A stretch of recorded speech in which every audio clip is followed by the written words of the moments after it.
రంగ రంగ రంగపతి రంగనాథ నీ సింగారాలే తలచాయ శ్రీరంగనాథ రంగ రంగ రంగపతి రంగనాథ నీ సింగారాలే తలచాయ శ్రీరంగనాథ.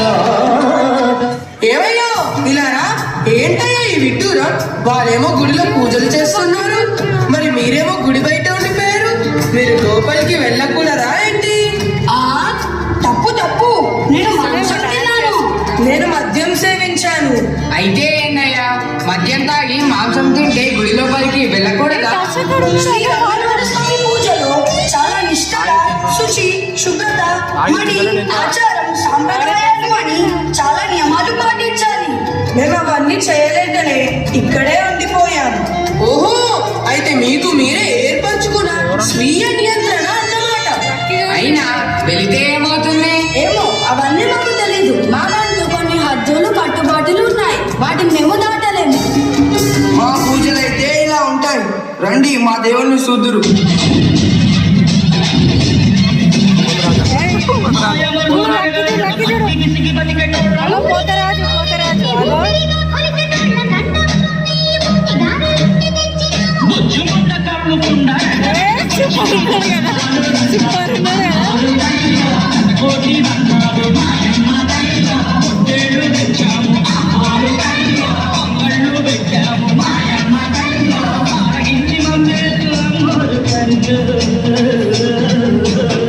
ఇది సరే కానీ మరి మీరు కూడా మద్యం మాంసం లేకుండా ఉండలేరా?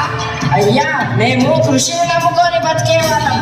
పొలాల్లో కష్టించి వ్యవసాయం చేయాలి అంటే శారీరక శక్తి, కఠిన బలం ఎక్కువ అవసరం. అందుకే మాకు మాంసం తప్పనిసరి. వారి జ్ఞానాన్ని నమ్ముకొని పని చేస్తున్నారు కాబట్టి వారికి శారీరక శ్రమ అంతగా అవసరం ఉండదు. అందుకనే వారు సాత్విక ఆహారాన్ని మాత్రమే తింటారు. మేము మాంసం తిని అమ్మోరిని పూజించిన వారు సాత్వికమైన ఆహారం తింటూ భగవంతుణ్ణి పూజించిన అందరి మధ్యలో ఉండే దైవం మాత్రం ఒకటే. ఎవరి ధర్మాన్ని వారు పాటించుకుంటూ ఒకరి ఆచార సాంప్రదాయాలను మరొకరం గౌరవించుకుంటూ జీవిస్తున్నాము. ఇదే